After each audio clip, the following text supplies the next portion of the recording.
अस्सलाम वालेकुम competitive exam aspirants. आज आपका भाई हाज़िर हुआ जी एक नई वीडियो में एक नए ऐसे के साथ। और जो इस ऐसे का टॉपिक है वो काफ़ी ज़्यादा इम्पोर्टेंट है अकॉर्डिंग टू करंट सिनेरियो, और ये काफ़ी ज़्यादा नॉलेजेबल भी है। इस ऐसे को करने के बाद आप पाकिस्तान अफेयर्स और करंट अफेयर्स के भी कुछ क्वेश्चन जो हैं वो एड्रेस कर पाएंगे, ठीक है। और इस ऐसे में जी मैं आप लोगों के साथ ऐसे का पैटर्न अभी जो है PMS आ रहा है और उसमें भी सेम पैटर्न फॉलो किया जाएगा। और इस ऐसे में जी मैं आपको ऐसे राइटिंग टेक्निक, वोकेबलरी और सेंटेंस स्ट्रक्चर दिखाऊंगा, ठीक है, कि किस तरह मैंने लिखा है आप भी उस तरह लिखें। और इसमें जी आपको काफ़ी ज़्यादा नॉलेज मिलेगा और काफ़ी ज़्यादा जो है चीज़ें सीखने को मिलेगी। तो आइए स्टार्ट करते हैं ऐसे के टॉपिक से बिस्मिल्लाह पढ़ के और चलते हैं आगे। जी बिस्मिल्लाहिर्रहमानिर्रहीम। Economic stability in any country is directly proportional to political stability, ये ऐसे का टॉपिक है। तो हमने देखा है जी इसमें लिखा हुआ है economic stability in any country, किसी भी कंट्री में उसकी पॉलिटिकल स्टेबिलिटी के डायरेक्टली प्रोपोर्शनल है कि अगर इकोनॉमिकली स्टेट स्ट्रॉन्ग होगी तो पॉलिटिकली भी स्ट्रॉन्ग होगी। तो हमने जी अब इसको ये इस तरह समझना है कि इसको डिनाई करना है या एग्री करना है। अगर हमने एग्री करना है तो हमने उसके अकॉर्डिंग ऐसे लिखना है, अगर हमने डिनाई करना है तो हमने उसके अकॉर्डिंग ऐसे लिखना है, और लॉजिकल और रीज़नेबल आर्गूमेंट से हमने जो है जस्टिफाई भी करना है। तो मैंने जी इसको एग्री किया है कि वाकई economic stability in any country is directly proportional to इस पॉलिटिकल स्टेबिलिटी, कि अगर किसी कंट्री की इकोनॉमिक स्टेबिलिटी होगी तो उसकी पॉलिटिकल स्टेबिलिटी होगी। अब मैं इसको जस्टिफाई करूँगा एग्जांपल्स के साथ और आर्गूमेंटेशन के साथ। तो तीसरी स्टेटमेंट की तरफ चलते हैं। तीसरी स्टेटमेंट मैंने लिखी जी, indeed economic stability in any country can be achieved by ensuring political stability because both are dependent on each other, ठीक है। मैंने कहा जी हम इकोनॉमिक स्टेबिलिटी जो है वो अचीव कर सकते हैं पॉलिटिकल स्टेबिलिटी को इंश्योर करके, बिकॉज दोनों एक दूसरे पे डिपेंडेंट है। तो इस ऐसे को जो है हम इस तरह भी ले सकते हैं कि पॉलिटिकली जो कंट्री स्ट्रॉन्ग होगी वो भी इकोनॉमिकली स्ट्रॉन्ग होगी। तो मैंने जी अपनी तीसरी स्टेटमेंट में इस तरह लिखा है कि पॉलिटिकली स्ट्रॉन्ग कंट्री होगी तो वो इकोनॉमी को भी इंश्योर कर पाएगी, ठीक है। तो मैंने उसकी आर्गूमेंटेशन की है, क्योंकि हम टॉपिक देखें तो उसमें भी यही कहा है कि economic stability in any country directly proportional to political stability, के उसके डायरेक्टली प्रोपोर्शनल है। अगर कोई कंट्री इकोनॉमिकली अच्छी होगी तो उसकी पॉलिटिकल सिस्टम भी अच्छा होगा, ये दोनों एक दूसरे पे डिपेंड कर रहे हैं। तो मैंने जो पॉइंट आया कि यार वाकई पॉलिटिकल सिस्टम अच्छा होगा तो इकोनॉमी भी अच्छी होगी, मैंने उसकी आर्गूमेंटेशन की है। तो आउटलाइंस की तरफ चलते हैं।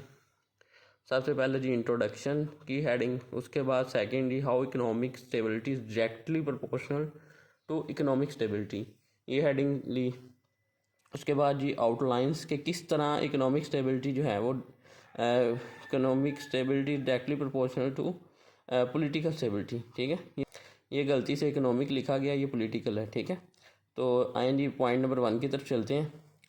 A politically stable country ensures accountability which is the key to healthy economy, ठीक है। कि एक पॉलिटिकली स्टेबल कंट्री होगी वो अकाउंटेबिलिटी को इंश्योर करेगी, जिससे जी वो इकोनॉमी बेहतर होगी, क्योंकि अकाउंटेबिलिटी इंश्योर्ड होगी तो करप्शन ख़त्म हो जाएगी, और जो करप्शन की नज़र में पैसा वेस्ट हो रहा है कंट्री से वो कंट्री की डेवलपमेंट में यूज़ होगा, कंट्री जो है वो इकोनॉमिकली बेहतर हो जाएगी। उसके बाद सेकंड जी good governance which help achieving strong economy is the repercussion of stable economy, ठीक है। कि जो गुड गवर्नेंस है जो हमें अच्छी इकोनॉमी जो है अचीव करने में मदद देता है, वो भी स्टेबल पॉलिटिक्स यानी कि पॉलिटिकल स्टेबिलिटी का रिपरकशन है, ठीक है। तो जी सेकंड मैंने बताया जी गुड गवर्नेंस जो है वो अचीव की जाएगी, गुड गवर्नेंस से अच्छी इकोनॉमी अचीव की जाएगी, जो कि रिपरकशन है पॉलिटिकल स्टेबल पॉलिटिक्स का, ठीक है, ना कि इकोनॉमी। मैंने काट के ठीक कर दिया। उसके बाद ये third, good foreign policy is a pre requisite for flourishing economy which is the reflection of political stability, कि अगर हम जो अच्छी फॉरेन पॉलिसी है वो हेल्प करेगी हमें अच्छी इकोनॉमी में, और अच्छी जो फॉरेन पॉलिसी है वो पॉलिटिकल स्टेबिलिटी से ही बन सकती है, ठीक है। तो ये पॉइंट था। उसके बाद जी fourth point, industrialisation is encouraged in a country where political process is smooth, कि उस मुल्क में इंडस्ट्रियलाइजेशन ग्रो होती है जिसमें पॉलिटिकल स्टेबिलिटी हो।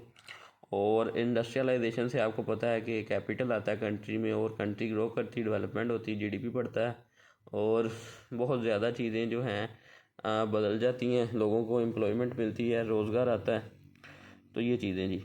5G evils like poverty and unemployment are curtailed in a politically stable country। सही कह रहे हैं जी, पॉवर्टी ख़त्म हो जाती है, अनएम्प्लॉयमेंट ख़त्म हो जाती है, क्योंकि इंडस्ट्रियलाइजेशन होती है तो उससे लोगों को रोज़गार मिलता है, इससे पॉवर्टी ख़त्म होती है, अनएम्प्लॉयमेंट ख़त्म हो जाती है। 6G a country with political stability maintains good relations with regional and global countries due to which it gets popular economy। कि एक कंट्री है जो कि पॉलिटिकली स्टेबल है, वो अच्छे रिलेशन बनाएगी अपने साथियों के साथ जो रीजनल है और ग्लोबल के साथ, तो जिससे उसकी इकोनॉमी भी होगी अच्छी, क्योंकि वो ट्रेड करेगा, एक्सपोर्ट करेगा, इंपोर्ट करेगा, अर्निंग करेगा। ठीक है, एक्सपोर्ट ज़्यादा करेगा तो उसकी इकोनॉमी अच्छी हो जाएगी। उसके बाद जी 7 नंबर पॉइंट जो है वो जी literacy is promoted which gives healthy economy, के एक जो पॉलिटिकली स्टेबल कंट्री उधर एजुकेशन को प्रमोट किया जाता है और एजुकेशन को प्रमोट करने से लिटरेसी रेट बढ़ता है, जिससे जी मुल्क में इकोनॉमी बेहतर होती है, जॉब मिलती हैं और मुल्क जो है तरक्की की तरफ चलता है। 8 नंबर पॉइंट जी stock market grows which produce strong economy, कि जो स्टॉक मार्केट है वो ग्रो करता है जिससे अच्छी इकोनॉमी बनती है, और वो सिर्फ पॉलिटिकली स्टेबल कंट्री में स्टॉक मार्केट जो है वो अच्छी तरह वर्क करती है।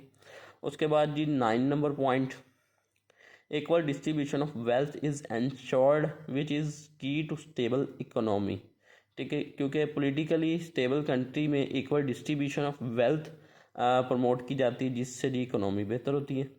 उसके बाद जी 10 number point natural resources of country are exploited for surplus economy in politically stable country, कि एक जो कंट्री है पॉलिटिकली स्टेबल उसमें जी नेचुरल रिसोर्सेज एक्सप्लॉइट किए जाते हैं जिससे इकोनॉमी इंप्रूव होती है। उसके बाद जी 11 women are empowered which take part in generating healthy economy, कि जिस कंट्री में पॉलिटिकल स्टेबिलिटी होगी उधर एजुकेशन प्रमोट की जाएगी जिससे वुमेन एम्पावरमेंट आएगी, और वुमेन एम्पावरमेंट के बाद जो है मुल्क की इकोनॉमी बेहतर होगी, क्योंकि वुमेन भी जो है वो अपना पार्टिसिपेटरी रोल प्ले करेंगी मुल्क की तरक्की में। ठीक है, उसके बाद जी 12 point population is managed and liability is transferred to assets into assets, के पॉपुलेशन अच्छी तरह मैनेज होगी और उनको स्किल किया जाएगा जिससे वो एक लाइबिलिटी से एसेट में कन्वर्ट हो जाएंगे। ठीक है, उसके बाद ही 13 point tax culture is promoted for achieving vibrant economy, के अच्छी जो पॉलिटिकल सिस्टम है उसमें टैक्स को प्रमोट किया जाता है जिससे जी रेवेन्यू जनरेट होता है और मुल्क जो है डेवलपमेंट की तरफ चलता है। 14th number point the visionary leadership visionary leadership comes in politically stable country which produces stable economy.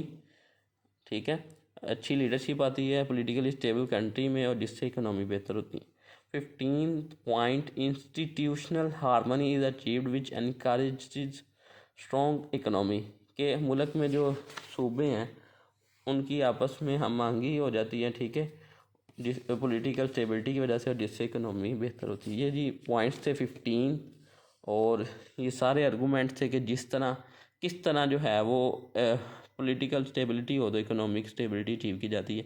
ये आर्गूमेंटेशन उम्मीद है कि आप टू दी पॉइंट और अप टू दी मार्क और सीक्वेंस में लिखी है। ठीक है, ऊपर से नीचे तक देखें तो आप एक तालमेल के साथ ये चल रही हैं। तो ये चीज़ें थी और मुझे लगता है कि मैंने जो अपनी पूरी कोशिश की, अपना बेस्ट दिया है इन आर्गूमेंट्स को इकट्ठा करने में और इनको लिखने में, इनके सेंटेंस बनाने में। एक पॉइंट होता है उसका सेंटेंस भी बनाया हुआ है। तो उम्मीद है कि आप लोगों को वीडियो पसंद आई होगी। ये आप देखें, इसका इंट्रोडक्शन है, ये बॉडी पैराग्राफ्स हैं। ठीक है, ये इंट्रोडक्शन और ये कंक्लूजन। मैंने इसका पूरा ऐसे नहीं लिखा, इसका इंट्रोडक्शन लिखा और इसका कंक्लूजन लिखा और आउटलाइंस बनाई हैं। तो जी उम्मीद है आप लोगों को वीडियो पसंद आई होंगी। वीडियो को लाइक करें, चैनल को सब्सक्राइब करें और जब चैनल जो है वो 1000 सब्सक्राइब्स क्रॉस करेगा आप लोगों को ऐसे डिस्ट्रीब्यूट किए जाएंगे, ठीक है। तो जी इससे जल्दी जल्दी सब्सक्राइब करें और लाइक करें और मेरी वीडियो को वायरल करें, ठीक है जी। थैंक यू जी, अल्लाह हाफिज़, अपना ख्याल रखें, अल्लाह हाफिज़।